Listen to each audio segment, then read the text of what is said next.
নমস্কার বন্ধুরা, আজকে একটা নতুন ভিডিও নিয়ে আপনাদের সঙ্গে আমি হাজির হয়েছি।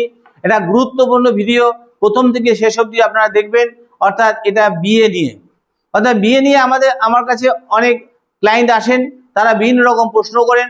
অনেকে আমাকে প্রশ্ন করেন আমার বিয়ে কবে হবে, আবার আবার অনেকে আমার বিয়ে দেরি হচ্ছে কেন, আবার অনেকে বলে যে আমার জীবন সঙ্গী কেমন হবে, আবার আবার অনেকে জিজ্ঞাসা করেন বিয়ে হবে না কি কি পরিবারের পছন্দে, আমার নিজের পছন্দ করে বিয়ে হবে না কিন্তু পরিবারের পছন্দ করে বিয়ে হবে।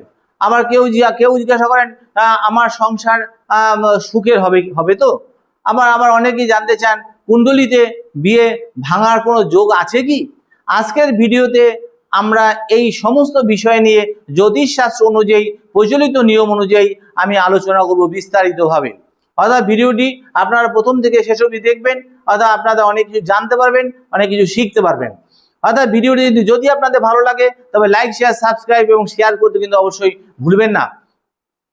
অর্থাৎ তবে শুরুতেই একটা কথা আমি বলে রাখি যে জ্যোতিষের নিয়মকে আমি কিন্তু 100% নিশ্চিত ভবিষ্যৎবাণী আপনারা ধরবেন না, কিন্তু আপনারা অনেকটাই কিন্তু নিশ্চিত ধরতে পারেন। জন্মকুণ্ডলিতে একটি সম্ভাবনার মানচিত্র আমরা তৈরি করতে পারি। তাই আর বিয়ের ক্ষেত্রে কিন্তু মানুষের নিজের সিদ্ধান্ত, নিজের চরিত্র, নিজের পারিবারিক পরিবেশ এবং যোগাযোগ এবং পারস্পরিক বোঝাপড়া কিন্তু অত্যন্ত গুরুত্বপূর্ণ থাকে। তাই ভিডিওটি শেষ পর্যন্ত দেখুন, কারণ শেষে আমি এই কুণ্ডলী বিচার করার সময় শুধু সপ্তম ঘর দেখলেই কেন হয় না, আর কোন বিষয়ে দেখতে হবে সে বিষয়ে আমি বিস্তারিতভাবে আলোচনা করব। এবার শুরু করি। বিয়ে বিচার করতে হলে প্রথমে কোন ঘর বিচার করতে হয়। অর্থাৎ দেখা যায় যে জ্যোতিষ শাস্ত্রে বিয়ে বা দাম্পত্য জীবন বা পার্টনারশিপ, বিজনেস ক্ষেত্রে একই জিনিস আমরা দেখি যে কোন ঘরটির কথা আমাদের সবার সামনে আসে, কোন হাউসের কথা আমার সবার সামনে আসে, সেটা হল সপ্তম ভাব বা সপ্তম ঘর। অর্থাৎ জন্ম কুণ্ডলী অনুযায়ী সপ্তম ঘরকে, লগ্ন থেকে সপ্তম ঘরকে সাধারণভাবে বিবাহ বা জীবন সঙ্গী বা পার্টনারশিপ বা দাম্পত্য জীবনের সম্পর্ক যুক্ত করে দেওয়া হয়। তাই কিন্তু এখানে একটা ভুল অনেকেই করে থাকেন। অনেকেই শুধু সপ্তম ঘরে কোন রাশি আছে, কোন গ্রহ আছে এটুকু দেখেই কিন্তু বিয়ের ব্যাপারে কিন্তু সিদ্ধান্ত নিয়ে ফেলেন। কিন্তু এটা কিন্তু সঠিক পদ্ধতি নয়। একজন অভিজ্ঞ জ্যোতিষী কিন্তু সাধারণত দেখেন সপ্তম ঘরে কোন রাশি, সপ্তম ঘরটা কোন রাশিতে আছে। দ্বিতীয় দেখবেন সপ্তম ঘরের অধিপতি কে এবং সেই সপ্তম ঘরের অধিপতি কোথায় বসে আছেন, সপ্তম ঘরে কোন গ্রহ বসে আছেন এবং গ্রহটি সপ্তম ঘরে কোন গ্রহের দৃষ্টি দিচ্ছে, সপ্তম ঘরে কোন গ্রহ বসে আছে এবং শুক্রের অবস্থান কোথায়। নারীর ক্ষেত্রে প্রচলিত বৈদিক পদ্ধতিতে আমরা জানি বৃহস্পতির অবস্থান কিভাবে আছে দেখতে হয়। মেয়েদের ক্ষেত্রে বৃহস্পতির অবস্থান ভালোভাবে বিচার করে দেখতে হয়। আর ছেলেদের ক্ষেত্রে কিন্তু আমরা শুক্রকে দেখি, শুক্রের অবস্থান কোথায় আছে, শুভ অবস্থায় আছে না, অনুকূল অবস্থায় আছে না, প্রতিকূল অবস্থায় আছে, সেটা দেখতে হয়। তারপরে আমরা নবাংশ দেখি, অর্থাৎ D9 চার্ট, জন্মকুণ্ডলীতে বিবাহ সংক্রান্ত বিষয় কেমন, তারপরে দশা অন্তদশা আমরা বিচার করি, তারপরে গোচর বিচার সঙ্গে বিয়ের একটা বিরাট কিন্তু সম্পর্ক তৈরি হচ্ছে, সে আমাদের দেখতে হয়।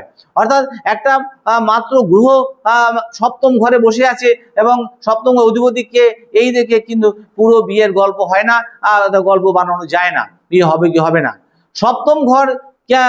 সপ্তম ঘর কি বলে, অর্থাৎ এখন আমি সপ্তম ঘরের কথায় চলে আসলাম।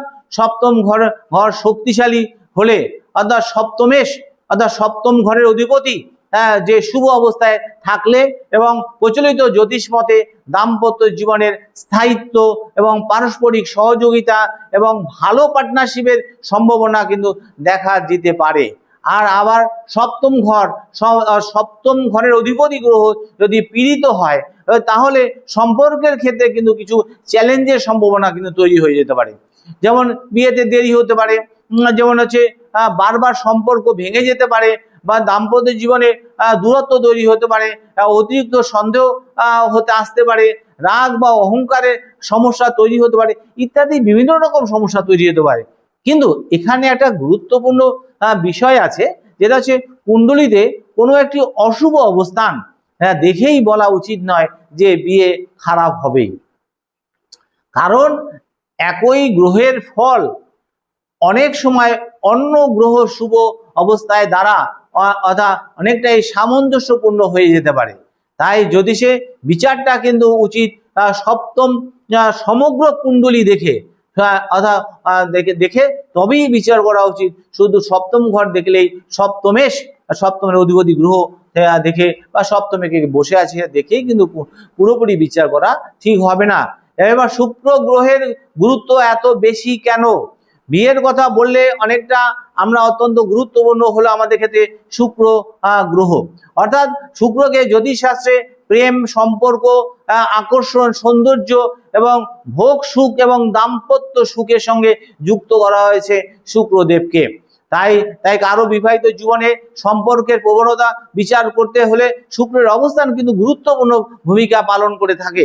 যদি শুক্র কিন্তু শুভভাবে অবস্থান করে জন্মকুণ্ডলিতে, তাহলে প্রচলিত জ্যোতিষ মতে সম্পর্কের ক্ষেত্রে ভালোবাসা, আকর্ষণ, সৌন্দর্যবোধ এবং পারস্পরিক আনন্দের প্রবণতা কিন্তু দেখা দিতে পারে।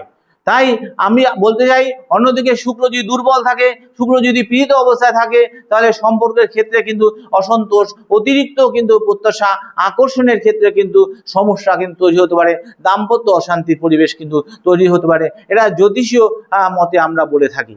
তবে একটা কথা বলে রাখি, শুক্র একা কিন্তু সব বিষয়কে কিন্তু নিয়ে ভাবেন না, আর তার সঙ্গে অন্যান্য গ্রহের অবস্থান এবং অন্যান্য গ্রহের শুভ অবস্থান দেখেও কিন্তু অনেকটা দাম্পত্য জীবনে সুখ নিয়ে আসতে পারে। তাই শুক্রের সঙ্গে সপ্তম ঘর এবং সপ্তমেশ, নবাংশ এবং দশম এবং দশা, অন্তদশা এবং গোচর বিচার করে, পূর্ণাঙ্গ বিচার করে তবেই হচ্ছে বিবাহিত জীবন ঠিক করা হয়। এবং বিয়েতে দেরি কেন হয়? অনেকে এই প্রশ্নটা আমাকে করে থাকেন, বিয়েতে আমার কেন দেরি হচ্ছে।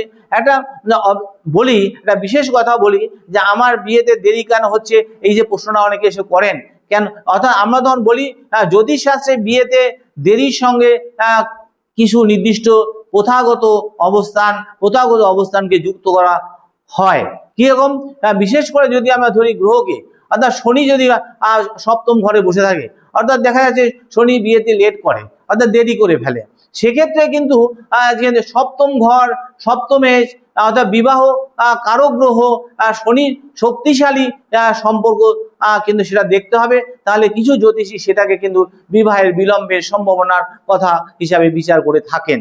কিন্তু মনে রাখবেন, কিন্তু একটা বিষয় মনে রাখবেন যে বিলম্ব মানেই কিন্তু অমঙ্গল নয়। কিন্তু বিলম্ব মানে দেরি হতেই পারে, কিন্তু অনেক সময় দেরিতে বিয়ে হওয়া ব্যক্তির জীবনে কিন্তু অত্যন্ত স্থায়ী এবং পরিণত সম্পর্ক তৈরি হতে কিন্তু পারে। সে কিন্তু দেরি হলেই যে খারাপ, এটা অশুভ, এটা কিন্তু আপনি মনে করবেন না। দেরি হলে সেই বিয়ে কিন্তু অনেকটা টিকেও যেতে পারে। শনি অনেক সময় দেরি করান, কিন্তু সেই দেরির সঙ্গে কিন্তু দায়িত্ববোধ কিন্তু বাড়িয়ে দেন, তার সঙ্গে পরিণত মানসিকতা, মেন্টাল যে ক্যাপাবিলিটি, সেটা কিন্তু অনেকটা পরিণত হয়ে যায়। তাহলে স্থায়িত্বের ধারণাকে জ্যোতিষী দেখা যায় তাদের কিন্তু ডিভোর্স বা তাদের কিন্তু কোনো মনোমালিন্যের একটা সম্ভাবনা অনেকটা কমে যায়। তাই দেরিতে বিয়ে হলে যে অমঙ্গল, অশুভ, এটা কিন্তু কখনোই মনে করবেন না। তাই অনেকে দেখা যাচ্ছে 18 বছর আমার হয়ে গেছে, 29 বছর হয়ে গেছে, 30 বছর হয়ে গেছে, এখনো বিয়ে হয়নি, তাহলে কবে বিয়ে হবে? কুণ্ডলিতে খারাপ কিছু আছে কিনা, এইরকম অনেকে আমাদের প্রশ্ন করেন। কিন্তু আসে প্রেমের বিয়ে আমার হবে। আবার কেউ প্রশ্ন করেন যে আমার প্রেমের বিয়ে হবে না অ্যারেঞ্জ ম্যারেজ হবে। অর্থাৎ এবার আসি অনেকটা জনপ্রিয় প্রশ্নে, এটা জনপ্রিয় প্রশ্ন, আমার প্রেমের বিয়ে হবে নাকি পরিবারের পছন্দের মতো বিয়ে হবে। অর্থাৎ দেখা যায় জ্যোতিষে প্রচলিত যে বিচার আছে, বিচার পদ্ধতি আছে, তাতে এখানে শুধু সপ্তম ঘর দেখলে কিন্তু হবে না, অর্থাৎ পঞ্চম ঘর, সপ্তম ঘরের সম্পর্কে একটা সম্পর্ক তৈরি করতে হবে। অর্থাৎ পঞ্চম ঘর থেকে আমরা প্রেম, রোমান্স এবং আবেগপূর্ণ সম্পর্কে বিচার করে থাকি, আর সপ্তম ঘর থেকে আমরা বিবাহ বিচার করে থাকি। তা পঞ্চম ঘরের সঙ্গে সপ্তম ঘর কিন্তু মার্জ করে যৌথভাবে বিচার করে কিন্তু প্রেমের বিচারটা আমরা করে থাকি, অর্থাৎ প্রেম করে বিয়ে হবে কিনা। আর দেখা যাচ্ছে সপ্তম ঘরের বিবাহ আছে, কিন্তু জীবন সঙ্গীর সঙ্গে সম্পর্ক আছে, কিন্তু দেখা যাচ্ছে পঞ্চম ঘর থেকে কোনো গ্রহ সপ্তম ঘরের সাথে কোনো সম্পর্ক নেই, কানেকশন নেই।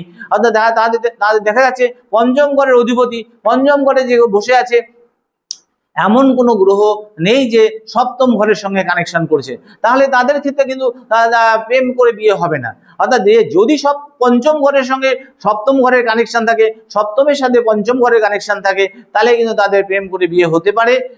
আবার তার সঙ্গে পঞ্চম ঘরের সাথে অষ্টম ঘরে যদি কানেকশন থাকে, আর এবং শুক্র আর মঙ্গল যদি কোনো একটা ঘরে স্থায়ীভাবে বসে থাকে, বিশেষ সপ্তম ঘরে হতে পারে, পঞ্চম ঘরে হতে পারে, অন্য কোনো ঘরে থাকলেও কিন্তু তাদের কিন্তু প্রেম করে বিয়ে হওয়ার সম্ভাবনা বেশি থাকে। তাই পঞ্চম সপ্তম ভাবের যে অধিপতিদের মধ্যে সম্পর্ক থাকলে কিন্তু জ্যোতিষে সেটাকে কিন্তু প্রেম বিবাহ কিন্তু পুরোপুরি সম্ভাবনার কথা বলে থাকে। তাই আবার একাদশ ভাবের সঙ্গে সম্পর্ক থাকতে হবে, বিয়েটা সাকসেস হবে কিনা, সাফল্য হবে কিনা, মনের আশা পূর্ণ হবে কিনা, অর্থাৎ তার যে মনের ইচ্ছা এটা বাস্তবে রূপ পাবে কিনা। তাই ইচ্ছা পূরণ সম্পর্কে যে পরিণতি বিষয়টি বিচার করা হয় আমাদের একাদশ ভাব থেকে। তাহলে পঞ্চম ভাবের সঙ্গে সপ্তম ভাবের সঙ্গে একাদশ ভাবের যদি কিন্তু কোনো একটা কম্বিনেশন তৈরি হয়, তার সঙ্গে অষ্টম ভাব তৈরি হলে সময় অবৈধ রিলেশনের দিকেও অনেক সময় যেতে পারে। অর্থাৎ দেখা যাচ্ছে পঞ্চম ঘরে প্রেম, রোমান্স এবং আবেগপূর্ণ সম্পর্কের সঙ্গে যুক্ত করা হয়, আর সপ্তম ঘর বিবাহ জীবন সঙ্গী সম্পর্কিত হয়। তাই পঞ্চম সপ্তম তাদের অধিপতি গ্রহ এবং তাদের সঙ্গে সম্পর্ক জ্যোতিষী সেটাকে প্রেম বিবাহের আকার ধারণ নিতে পারে। তাই আবার একাদশ ভাবের সঙ্গে সম্পর্ক থাকলে ইচ্ছা পূরণ হবে। তাই এখানে পঞ্চম সপ্তম একাদশ ভাব তার সঙ্গে অষ্টম ভাব থাকলে তাদের অবৈধ রিলেশনের দিকে যেতে পারে। তাই অষ্টম ভাব যদি না থাকে, তাহলে বৃহস্পতি যদি পঞ্চম সপ্তম যদি একাদশ ভাবে কানেকশন দিয়ে থাকে, তাহলে কিন্তু সেই বিষয়টা প্রেম করে হলো শুভ ধর্মীয় মতে কিন্তু বিবাহ হবে, অনুষ্ঠান করে বিবাহ হবে। আর যদি দেখা রাহু আর শুক্র পঞ্চম অষ্টম ভাবের কানেকশন দিয়ে থাকে, সপ্তম ভাবে থাকে, সেখানে কিন্তু তারা অবৈধ রিলেশনের মাধ্যমে তারা বিবাহ হতে পারে, অর্থাৎ তারা পালিয়ে গিয়ে বিয়ে করতে পারে। কিন্তু এখানে শতভাগ নিশ্চিতভাবে আপনার প্রেমের বিয়ে হবেই একথা কিন্তু বলা ঠিক নয়। কিন্তু আমরা জ্যোতিষ ভিত্তিক আলোচনা একটা সম্ভাবনার কথা বলি, কিন্তু বাস্তবে কিন্তু আরো অনেক কিছু বিচার করতে হবে। আপনার মানসিক অবস্থা দেখতে হবে, সামাজিক পরিবেশ পরিস্থিতি দেখতে হবে, পরিবার দেখতে হবে, মানুষের নিজের সিদ্ধান্ত বড় ভূমিকা নিতে পারে। কিন্তু এবার জীবন সঙ্গী কেমন হতে পারে, এরকম প্রশ্ন অনেকে আমাদেরকে এসে করে থাকেন। তাহলে আপনার জীবন সঙ্গী কেমন হতে পারে? জ্যোতিষী ধারণা অনুযায়ী সাধারণত সপ্তম ঘরে থাকা রাশি, সপ্তমের অবস্থান করছে যে গ্রহ, এবং সপ্তম ঘরে থাকা সপ্তম ঘরকে কোনো গ্রহ দৃষ্টি দিচ্ছে কিনা, এই দৃষ্টি দেওয়া গ্রহের প্রতি প্রকৃতি বিচার করতে হবে, সঙ্গীর সঙ্গে বৈশিষ্ট্য সম্পর্ক, তার সম্পর্ক কিরকম হবে তার করার সেই গ্রহের দৃষ্টি অনুযায়ী আমরা পূর্ণাঙ্গ বিচার করি। অর্থাৎ উদাহরণস্বরূপ বলতে পারি যে বৃহস্পতির শুভ প্রভাব থাকলে, যদি জ্ঞানী, শিক্ষিত এবং উদার এবং নীতি সম্পন্ন যদি সঙ্গীর সঙ্গে বিবাহ হওয়ার সম্ভাবনা থাকে, যদি বৃহস্পতি যদি শুভ প্রভাব থাকে, যদি সপ্তম ঘরের সঙ্গে শুভ প্রভাব থাকে। আর শুক্রের প্রভাব আকর্ষণীয় ব্যক্তিত্ব, সৌন্দর্যবোধ, শিল্প সংস্কৃতি এবং আগ্রহের কথা বলে থাকে। তাই মঙ্গলের প্রভাব থাকলে সঙ্গী কিন্তু সক্রিয় হবে এবং সাহসী হবে, স্পষ্টভাষী হবে, একটু তেজি প্রকৃতির হতে পারেন, এমন ব্যাখ্যাও কিন্তু জ্যোতিষ শাস্ত্রে কিন্তু দেওয়া হয়েছে। শনির প্রভাব থাকলে কিন্তু গুরুগম্ভীর হবে, দায়িত্বশীল হবে, পরিণত হবে, বয়সের তুলনামূলকভাবে বড় হতে পারে, এমন ধারণাও কিন্তু জ্যোতিষের আছে। তবে দেখা যাচ্ছে বুধের যদি সপ্তম ভাবে থাকে, তাহলে দেখা যাচ্ছে তাদের বয়স কিন্তু নিজের থেকে ছোট হতে পারে। তাই এগুলি প্রতীকী জ্যোতিষীয় ব্যাখ্যা, নিশ্চিত চরিত্রের সার্টিফিকেট নয়। তাই আমরা এটা ওভারঅল একটা জেনারেল প্রেডিকশন। বিয়ের পর সুখী জীবন হবে কিনা, এরকম প্রশ্ন অনেকে আমাকে এসে করেন। এবার আসি সবচেয়ে গুরুত্বপূর্ণ বিষয়, বিয়ের পরে সংসার কেমন চলবে।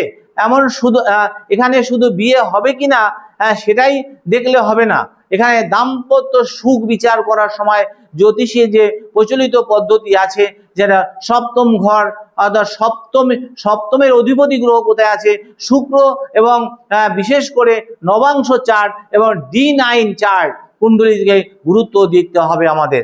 তাই অনেক সময় জন্ম কুণ্ডলীতে যে কোনো গ্রহের অবস্থান দেখে এবং ধারণা তৈরি হবে নবাংশ তার শক্তি এবং অবস্থান সেই ফলকে আরো পরিবর্তন করে দিতে পারে। তাই কেউ যদি শুধুমাত্র জন্ম রাশির কুণ্ডলী এবং দেখে যদি বিচার করেন তাহলে কি আপনার দাম্পত্য জীবন খারাপ বা ভালো, তাহলে আমি বলবো এটা তাড়াহুড়া করে সিদ্ধান্ত নেবেন না। এটা বড় বিষয়, যা সম্পূর্ণ বিচার দরকার। তবে বাস্তব জীবনে একটা কথা খুব গুরুত্বপূর্ণ আছে বলে মনে করবেন, দাম্পত্য শুধু দাম্পত্য সুখ শুধু গ্রহ দিয়ে তৈরি করা হয় না। একজন একজন আরেকজনকে যদি সম্মান করেন, একজন আরেকজনের কথা যদি শোনেন, তার রাগের সময় নিজেকে যদি সংযত নিয়ন্ত্রণ করে রাখতে পারেন এবং অর্থনৈতিক বিষয়ে স্বচ্ছতা থাকে এবং রাখা দরকার, এবং কোনো সমস্যা আসলে এই সমস্যার সমাধান একসঙ্গে বসে আলোচনা করে মিটিয়ে যদি নিতে পারেন, এই সমস্ত ঘটনা ঘটলে কিন্তু দাম্পত্য জীবন অনেক সময় খারাপ থাকলেও কিন্তু টিকে যাওয়ার সম্ভাবনা থাকে। তাই বিচ্ছেদ বা দ্বিতীয় বিয়ে হবে কিনা এই নিয়ে অনেকে আমাকে প্রশ্ন করেন। তাদের ক্ষেত্রে বলি যে অনেকে জানতে চান আমার কি ডিভোর্স হবে, আমার কি দ্বিতীয় বিয়ে হবে। অর্থাৎ এখানে খুব সাধারণ কথা, সাবধানতার সঙ্গে আমি কথা বলছি, এটা শুনবেন মন দিয়ে। কোনো একটা গ্রহ, কোনো একটা যোগ বা কোনো একটা ঘর দেখে বিবাহ বিচ্ছেদের কিন্তু নিশ্চিত ধারণা দেওয়া যায় না। জ্যোতিষের প্রচলিত বিচার পদ্ধতি সপ্তম ঘর, সপ্তমেশ অর্থাৎ সপ্তম ঘরের অধিপতি গ্রহ কোথায় আছে, শুক্রের অবস্থান দেখতে হবে, অষ্টম ভাব সহ বিভিন্ন বিষয় নবাংশ এবং দশার সমন্বয় বিচার করে দেখতে হবে যে এক নম্বর ঘরের সঙ্গে, 6 নম্বর ঘরের সঙ্গে, 8 নম্বর ঘরের সঙ্গে, 10 নম্বর ঘরের সঙ্গে, 12 নম্বর ঘরের সঙ্গে কোনো দশা অন্তর্দশার কোনো কানেকশন আছে কিনা। যদি থাকে তাহলে ডিভোর্স হওয়ার সম্ভাবনা থাকবে। একাধিক শক্তিশালী ইঙ্গিত একসঙ্গে থাকলে তবে সম্পর্কের ক্ষেত্রে গুরুতর চ্যালেঞ্জের সম্ভাবনা নিয়ে আলোচনা কিন্তু হতে পারে। কিন্তু আপনার ডিভোর্স হবেই এই ধরনের ভয় দেখানো কিন্তু আমাদের জ্যোতিষ শাস্ত্রে কিন্তু দায়িত্ব না। আপনাদের সম্ভাবনার কথা বলা হবে এবং আপনি নিজে তার শুধরে নেবেন, আপনারা আলোচনার মধ্যে ঠিক করে নেবেন আমাদের হতে পারে। তাহলে কি করলে আমাদের ডিভোর্স আটকানো যাবে, নিজেদের মধ্যে আলোচনার মাধ্যমে ঠিক করে নিতে হবে। আমরা সম্ভাবনার ইঙ্গিত দেব এবং উপদেশ দেব।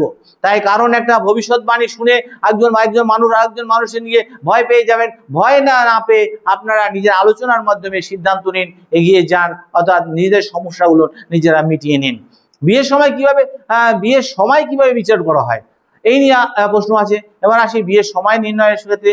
বৈদিক জ্যোতিষের অনেক সময় বলেন যে দশা অন্তর্দশা ব্যবহার করে বিবাহের সম্ভব সময় সে আমরা জানতে পারি, বিচার করতে আমরা পারি। তাহলে সপ্তম ঘর, সপ্তমেশ, সপ্তম ঘরের অধিপতি গ্রহ এবং শুক্র এবং বৃহস্পতি এবং বিবাহ সংক্রান্ত অন্যান্য গ্রহের দশা অন্তর্দশা গুরুত্বপূর্ণ হতে পারে। এর সঙ্গে গোচর আমরা বিচার করে থাকি। আর গোচর যদি বা দশা অন্তর্দশার সঙ্গে গোচর যদি পুরোপুরি মিলে যায় তাহলে সেখানে বিয়ে হবে, আমরা বলে থাকি এই সময় আপনাদের বিয়ে হবেই। তাহলে শুক্র আপনার সপ্তম ঘরে আছে, তাই আগামী বছরই আপনার বিয়ে, এভাবেই একটা নিয়ম ধরে ফেলা কিন্তু ঠিক নয়। তাই বরং জন্মকুণ্ডলী নবাংশ বিচার করে, দশা বিচার করে, গোচর বিচার করে সব মিলিয়ে সম্ভাব্য ফল কিন্তু একটা উইন্ডো, একটা জানলা, একটা পরিসর আমরা তৈরি করে দিই, এটা যুক্তিসঙ্গত। এবার চলে আসি কুণ্ডলী মিলানোর সময় আপনারা কি দেখবেন। অর্থাৎ আমরা জন্মকুণ্ডলী মিলানোর ক্ষেত্রে পাত্র পাত্রীর উভয় জন্মকুণ্ডলী আমরা মিলিয়ে দেখি যে জন্মকুণ্ডলী কতগুলো গুণ আছে, সেই গুণের কতটা মিলেছে। আর দেখছি বাস্তব কুণ্ডলী মিলানোর প্রচলিত পদ্ধতি শুধু গুণ সংখ্যায় নয়, আরো কিছু বিষয় দেখা দরকার। যেমন অষ্টকূট বিচার আমরা করি, নারীকূট বিচার করি, ভকুট বিচার করি, গণ বিচার করি এবং গ্রহের পারস্পরিক সম্পর্ক বিচার করি এবং মঙ্গল সংক্রান্ত অর্থাৎ মাঙ্গলিক দোষ আছে কিনা, জন্মকুণ্ডলীতে তার কালসর্প দোষ আছে কিনা, চন্দ্রের অবস্থান কিরকম আছে, চন্দ্রের সঙ্গে রাহুর কোনো সম্পর্ক আছে কিনা, চন্দ্রের সঙ্গে কেতুর কোনো সম্পর্ক আছে কিনা, দুই ব্যক্তির যে পারস্পরিক যে সামগ্রিক দাম্পত্য যে সম্ভাবনা কিরকম আছে এটা বিচার করি। তারপরে আমরা দেখি 36 গুণের মধ্যে 30 গুণ মিলছে বলেই বিয়ে অসাধারণ হবে। অনেকেই বলে থাকেন, দেখা যাচ্ছে তাদের বিয়ে অনেক সময় ডিভোর্স হয়ে যায়। সেটাও শুধু ওই অষ্টকূট বিচার করলে কিন্তু পূর্ণাঙ্গ বিচার হবে না। বর্তমানে অনেক কিছু দেখতে হয়, তাদের শরীর স্বাস্থ্য, অর্থনৈতিক অবস্থা, তাদের মানসিক অবস্থা, মেন্টাল স্টেবিলিটি, তাদের ইমোশনাল পার্ট আছে কিনা, তাদের এই ধরনের অনেক রোগ আছে কিনা, তার অর্থের সামর্থ্য আছে কিনা, তার মন মানসিক সব বিচার করে দেখেই আমরা একটা সম্পূর্ণ কুণ্ডলী বিচার করে থাকি। শেষ কথা হলো দর্শকের জন্য সবচেয়ে দরকারি শিক্ষা। তাহলে আজকের ভিডিওতে আপনারা কি শিখলেন? বিয়ের ক্ষেত্রে প্রথমে সপ্তম ঘর দেখলে হবে না, তারপর সপ্তমেশের অবস্থান দেখলেই যে হবে তাও হবে না, শুক্রের শক্তি অবস্থান দেখতে হবে, বৃহস্পতির অবস্থান দেখতে হবে, প্রেমের বিয়ে সম্পর্কে বিয়ে কিরকম হবে সেক্ষেত্রে আমি সম্পূর্ণ গুরুত্বপূর্ণ তথ্য আপনাদের দিয়েছি। আপনারা ভিডিওটি প্রথম থেকে শেষ অবধি দেখবেন, পুরোটা দেখলে আপনার একটা সুন্দর আপনার ধারণা তৈরি হবে। বিয়েতে দেরির ক্ষেত্রে কিন্তু শনির ভূমিকা বিচার করা হয়ে থাকে। দাম্পত্য জীবনে গভীর বিচার কিন্তু নবাংশ এবং D9 চার্ট কিন্তু একটা বিরাট ভূমিকা নিয়ে থাকে। বিয়ের সময় জন্য দশা, অন্তদশা এবং গোচর বিচার করে কিন্তু একটা বিরাট গুরুত্বপূর্ণ ভূমিকা তার সঙ্গে কিন্তু থাকে। তবে জন্মকুণ্ডলী মেলানোর সময় শুধু গুণ সংখ্যা কত গুণ মিলল, 18 গুণ, 36 গুণ, 20 গুণ, 22 গুণ দেখেই অনেক জ্যোতিষীরা বলে দেন যে আপনাদের রাজ জটক আছে, দাম্পত্য সুখী হবে, কিন্তু সেক্ষেত্রে কিন্তু হয় না আজকের দিনে। তাই গুণ সংখ্যা দেখেই সিদ্ধান্ত নিয়ে দুই পক্ষের মধ্যে সম্পর্ক কুণ্ডলী বিচার করা হয়ে গেল এবং আপনারা সুখে থাকবেন, আপনার রাজ জটক আছে বলে হবে না। তাই কুণ্ডলী সম্ভাবনার কথা বলতে পারে, কিন্তু সম্পর্ককে সুন্দর করে তোলার দায়িত্ব কিন্তু আপনাদের নিজেদের। তা মানুষের ভালোবাসা থাকতে হবে, সম্মান দিতে হবে, বিশ্বাস থাকতে হবে, যোগাযোগ থাকতে হবে, পারস্পরিক দায়িত্ব থাকতে হবে। এই জিনিসগুলি ছাড়া শুধু কোনো শুভ যোগ থাকলেই যে সংসারে সুখী সংসার হবে এটা কিন্তু বলা যায় না। তাই বিয়ের অপেক্ষায় আছেন যারা, তাদের জন্য তারা কিন্তু ভয় পাবেন না। অর্থাৎ যারা বিয়ে করতে চাইছেন, শুধু কুণ্ডলী মিলে গেছে বলে আপনারা নিশ্চিতভাবে কিন্তু মূল্যবোধ, ভবিষ্যতের যে পরিকল্পনা বা পরিবার বা অর্থনৈতিক দায়িত্ব, মানসিকভাবে বিষয়গুলো আলোচনা করবেন, তাহলে দেখবেন আপনার দাম্পত্য জীবনে সুখের হবে। জ্যোতিষকে ব্যবহার করলে নিজের সম্পর্ক বোঝার একটা মাধ্যম তৈরি হলো। ভয়কে বর্জন করতে হবে আপনাদের। ভিডিওটি ভালো লাগলে অবশ্যই লাইক, শেয়ার, সাবস্ক্রাইব এবং শেয়ার করতে কিন্তু ভুলবেন না। অর্থাৎ বন্ধুরা, আজকে আমি এই ভিডিওটি এখানেই শেষ করলাম। আপনারা সুস্থ থাকবেন, ভালো থাকবেন, ঈশ্বরের কাছে এটা কামনা করে এখানেই শেষ করলাম। নমস্কার।